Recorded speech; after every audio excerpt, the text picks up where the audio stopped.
What up? What up? This is Claude Harris. Let's talk money. Today we're going to actually talk about the topic of leveraging credit. We've already talked about understanding credit, so I'm kind of excited. Let me do a disclaimer because I did that late in the first one that we created. And so this one here is I am not a credit attorney. I'm not a lawyer.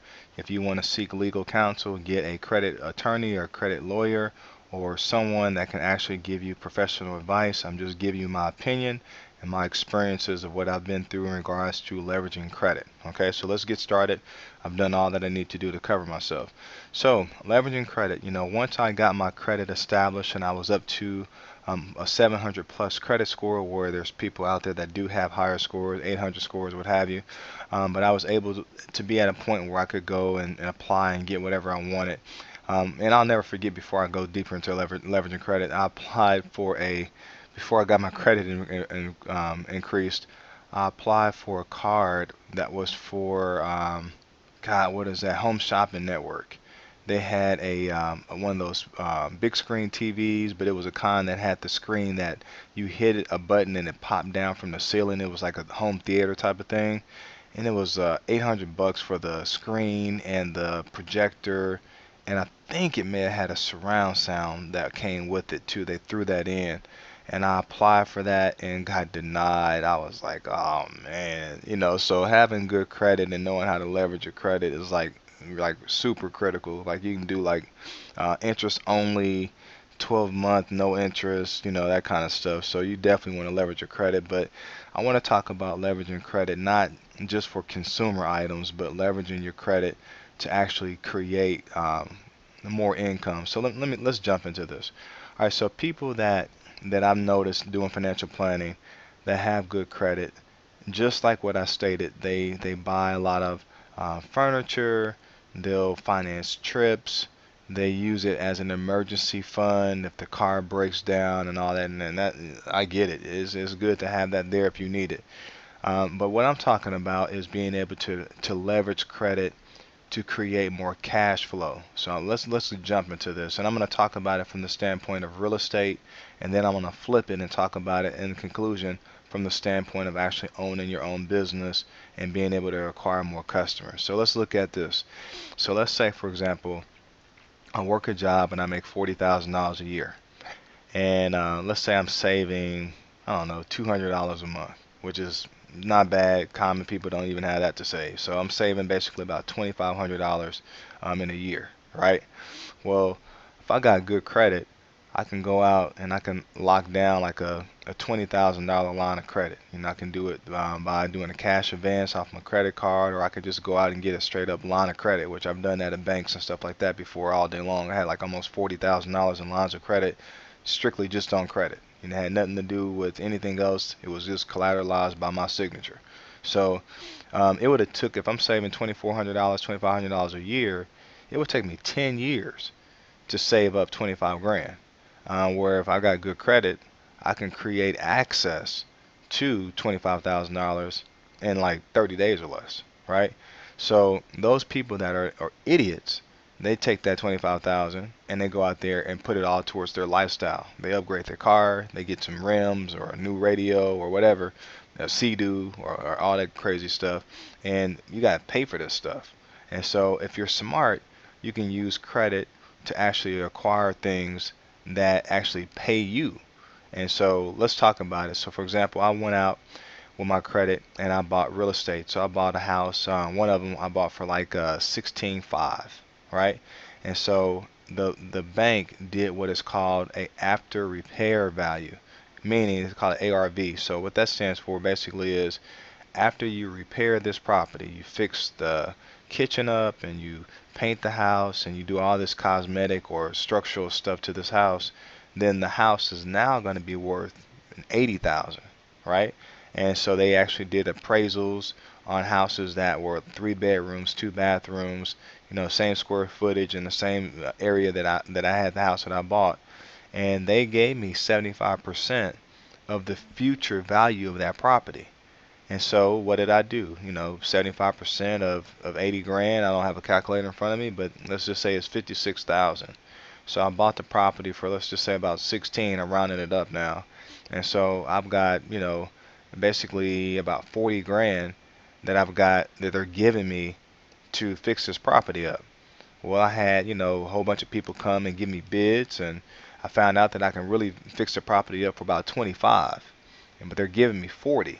And so what I did was I took that 15,000 after I got the property fixed up and I put it in the bank.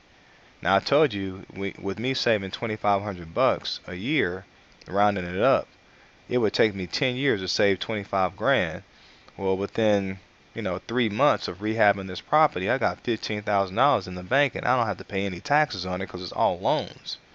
But even though I've got 15 grand in the bank, I've got a property that I'm only paying $300 a month on this $56,000 loan, and I put a tenant in there, Section 8, that's paying me $720 a month because it's 3 bedrooms, 2 bath. So not only do I have 15 grand in the bank, but I just created somebody else to pay the doggone loan back. And so that's leverage. Leverage is, how do I put myself in a position where I can get access to this money, but I don't have to pay this money back. And the problem that I had with my deal was the $15,000. Instead of me just letting it sit in the bank, I actually used that money on lifestyle. I went out and bought a car that I probably shouldn't have bought. I bought a $36,000 car, $620 a month car payments. I had a job at U.S. Bank making $60,000 a year base pay plus commission. I quit the job because I wanted to be my own man and my own boss and go out and buy all these properties and be the man and all that. Dumb decision, because I could have basically sat on that 15 grand just in case somebody moved out, if there's vandalism, whatever I got to do to run my business. And so those are things that I definitely want to share with you. I want to be very transparent so you understand the good and the negative of what I did, so you don't make the same stupid decisions that I did. The other thing I want to talk about is, in conclusion, because I want to keep this around 10 minutes, is how do you use credit to leverage for marketing? So, quick example. Let's say I have a business, and every time I make a sale of whatever product it is, I make 400 bucks. So I'm selling whatever. I'm just a widget. I've created a product, be it whatever it is, and it's selling for 400 bucks. And so let's say it costs me, in order for me to produce this product, say 100 bucks. Okay, so I'm gonna make 300 bucks every time I make a sale. Well, let's say it takes, I spend money in marketing. I spend $100 to send out some direct mail stuff or put some ads on Facebook, whatever I'm doing, and I spend $100, and that $100 allowed me to bring in 2 new customers. Okay, so I spent $100, and 2 new customers will make me 600 bucks profit, right? So basically, it's costing me $50 to make 300, well, 250, because $100 is what it cost me to make the product. $300 is my profit, and then I got to subtract out of that profit how much it costs for me to get that customer, which is 50 bucks in this example. So for every $50 that I spend, I make 250 bucks.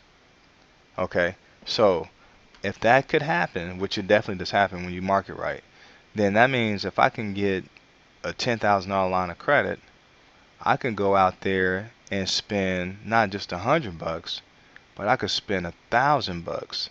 So if 100 bucks generates me $250 per customer, so that's 500 bucks.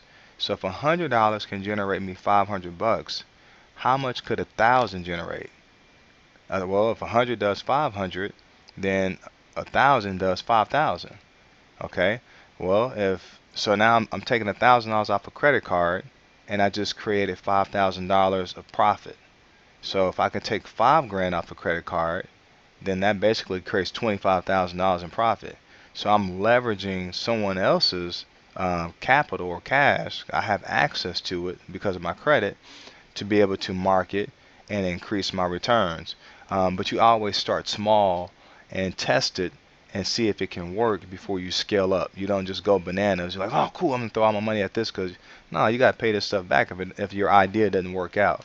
But those are some of the things you can do that can help you leverage credit. Okay, so I just want to end this podcast today about leveraging credit. We got more helpful tips coming your way. You guys have a great day.